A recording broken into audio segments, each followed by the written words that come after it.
Sebab itu, marilah kita tinggalkan asas-asas pertama dari ajaran tentang Kristus dan beralih kepada perkembangannya yang penuh. Janganlah kita meletakkan lagi dasar pertobatan dari perbuatan-perbuatan yang sia-sia dan dasar kepercayaan kepada Allah, yaitu ajaran tentang pelbagai pembaptisan, penumpangan tangan, kebangkitan orang-orang mati dan hukuman kekal. Dan itulah yang akan kita perbuat jika Allah mengizinkannya. Sebab mereka yang pernah diterangi hatinya, yang pernah mengecap karunia sorgawi, dan yang pernah mendapat bagian dalam Roh Kudus, dan yang mengecap firman yang baik dari Allah, dan karunia-karunia dunia yang akan datang, namun yang murtad lagi, tidak mungkin dibaharui sekali lagi sedemikian, hingga mereka bertobat. Sebab mereka menyalibkan lagi anak Allah bagi diri mereka, dan menghinanya di muka umum. Sebab tanah yang menghisap air hujan yang sering turun ke atasnya, dan yang menghasilkan tumbuh-tumbuhan yang berguna bagi mereka yang mengerjakannya, menerima berkat dari Allah.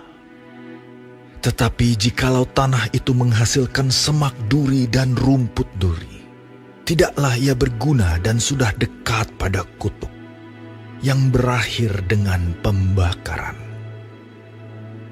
Tetapi, hai saudara-saudaraku yang kekasih, sekalipun kami berkata demikian tentang kamu, kami yakin bahwa kamu memiliki sesuatu yang lebih baik, yang mengandung keselamatan. Sebab Allah bukan tidak adil, sehingga ia lupa akan pekerjaanmu dan kasihmu, yang kamu tunjukkan terhadap namanya oleh pelayanan kamu kepada orang-orang kudus, yang masih kamu lakukan sampai sekarang. Tetapi kami ingin, supaya kamu masing-masing menunjukkan kesungguhan yang sama untuk menjadikan pengharapanmu suatu milik yang pasti, sampai pada akhirnya. Agar kamu jangan menjadi lambat, tetapi menjadi penurut-penurut mereka yang oleh iman dan kesabaran mendapat bagian dalam apa yang dijanjikan Allah. Sebab ketika Allah memberikan janjinya kepada Abraham, ia bersumpah demi dirinya sendiri, karena tidak ada orang yang lebih tinggi daripadanya. Katanya, sesungguhnya aku akan memberkati engkau berlimpah-limpah, dan akan membuat engkau sangat banyak. Abraham menanti dengan sabar, dan dengan demikian ia memperoleh apa yang dijanjikan kepadanya. Sebab manusia bersumpah demi orang yang lebih tinggi, dan sumpah itu menjadi suatu pengokohan baginya, yang mengakhiri segala bantahan. Karena itu, untuk lebih meyakinkan mereka yang berhak menerima janji itu akan kepastian putusannya, Allah telah mengikat dirinya dengan sumpah, supaya oleh dua kenyataan yang tidak berubah-ubah, tentang mana Allah tidak mungkin berdusta, kita yang mencari perlindungan beroleh dorongan yang kuat untuk menjangkau pengharapan yang terletak di depan kita.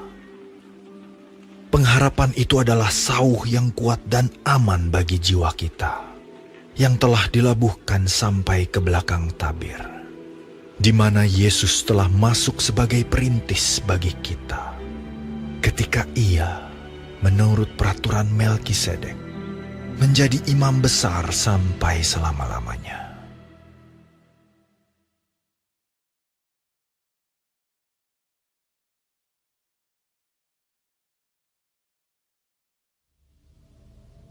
Sebab Melkisedek adalah Raja Salem dan Imam Allah yang Maha Tinggi.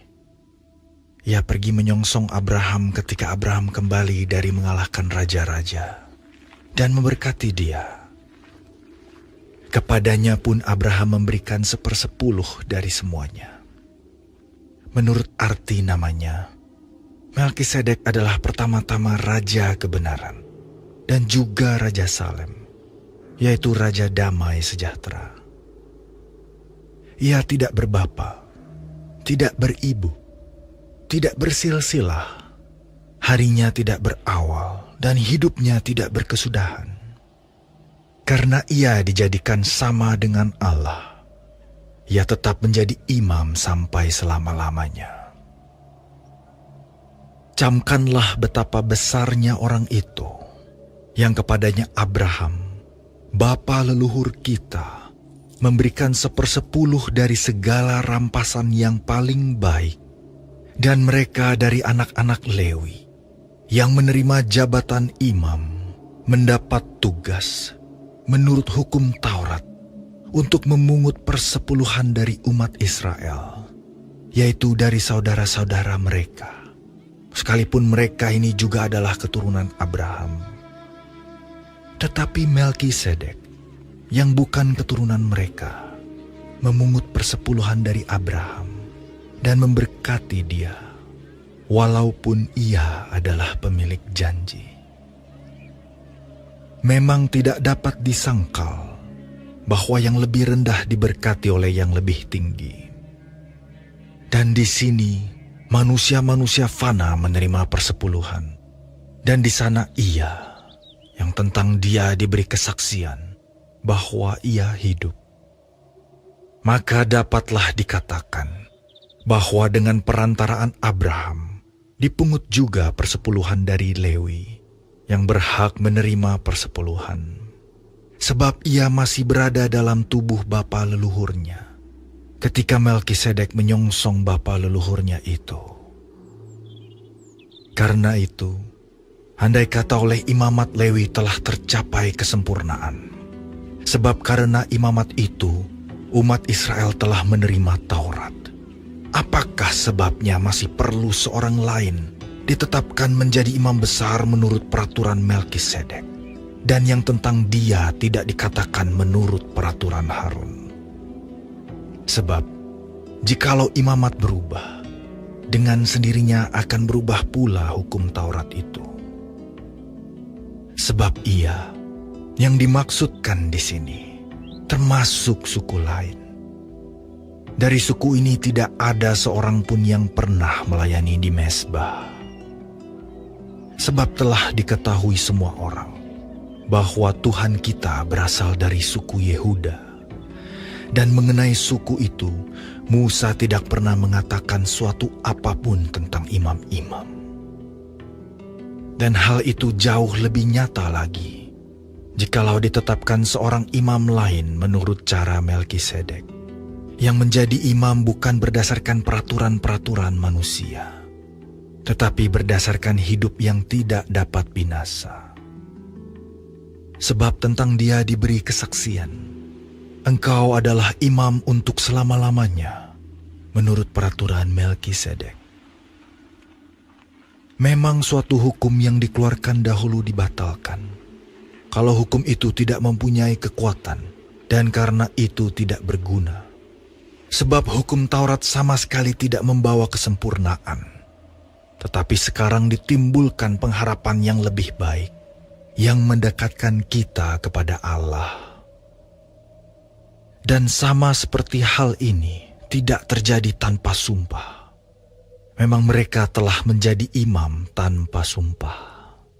Tetapi ia dengan sumpah diucapkan oleh Dia yang berfirman kepadanya, Tuhan telah bersumpah, dan ia tidak akan menyesal.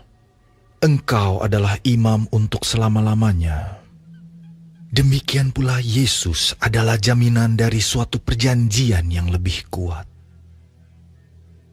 Dan dalam jumlah yang besar, mereka telah menjadi imam, karena mereka dicegah oleh maut untuk tetap menjabat imam. Tetapi, karena ia tetap selama-lamanya, imamatnya tidak dapat beralih kepada orang lain. Karena itu, ia sanggup juga menyelamatkan dengan sempurna semua orang yang oleh Dia datang kepada Allah.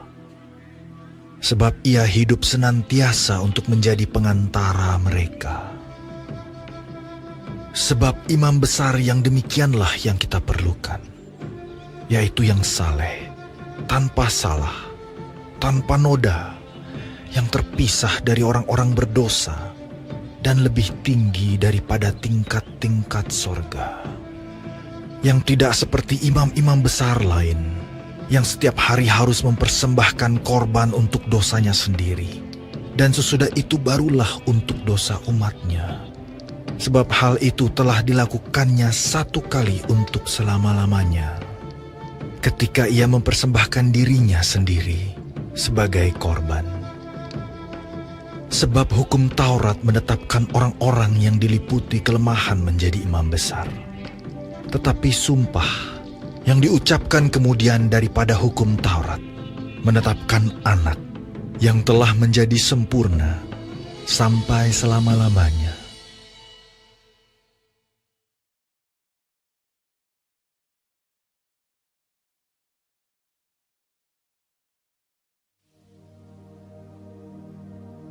Inti segala yang kita bicarakan itu ialah kita mempunyai imam besar yang demikian, yang duduk di sebelah kanan tahta yang maha besar di sorga, dan yang melayani ibadah di tempat kudus, yaitu di dalam kemah sejati yang didirikan oleh Tuhan dan bukan oleh manusia.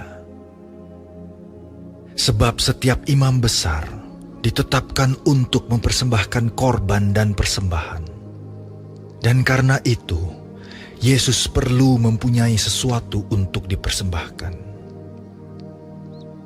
Sekiranya ia di bumi ini, ia sama sekali tidak akan menjadi imam.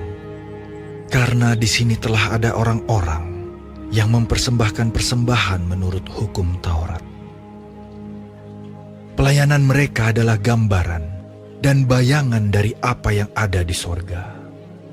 Sama seperti yang diberitahukan kepada Musa ketika ia hendak mendirikan kemah. Ingatlah, demikian firman-Nya, bahwa engkau membuat semuanya itu menurut contoh yang telah ditunjukkan kepadamu di atas gunung itu. Tetapi sekarang ia telah mendapat suatu pelayanan yang jauh lebih agung, karena ia menjadi pengantara dari perjanjian yang lebih mulia, yang didasarkan atas janji yang lebih tinggi. Sebab, sekiranya perjanjian yang pertama itu tidak bercacat, tidak akan dicari lagi tempat untuk yang kedua. Sebab ia menegur mereka ketika ia berkata, "Sesungguhnya akan datang waktunya, demikianlah firman Tuhan, aku akan mengadakan perjanjian baru dengan kaum Israel dan dengan kaum Yehuda. Bukan seperti perjanjian yang telah kuadakan dengan nenek moyang mereka, pada waktu aku memegang tangan mereka untuk membawa mereka keluar dari tanah Mesir. Sebab mereka tidak setia kepada perjanjianku, dan aku menolak mereka." Demikian firman Tuhan. "Maka inilah perjanjian yang kuadakan dengan kaum Israel sesudah waktu itu. Demikianlah firman Tuhan. Aku akan menaruh hukumku dalam akal budi mereka, dan menuliskannya dalam hati mereka. Maka aku akan menjadi Allah mereka, dan mereka akan menjadi umatku. Dan mereka tidak akan mengajar lagi sesama warganya, atau sesama saudaranya dengan mengatakan, 'Kenallah Tuhan,' sebab mereka semua, besar kecil, akan mengenal aku. Sebab aku akan menaruh belas kasihan terhadap kesalahan mereka, dan tidak lagi mengingat dosa-dosa mereka. Oleh karena ia berkata-kata tentang perjanjian yang baru, ia menyatakan yang pertama sebagai perjanjian yang telah menjadi tua. Dan apa yang telah menjadi tua dan usang telah dekat kepada kemusnahan.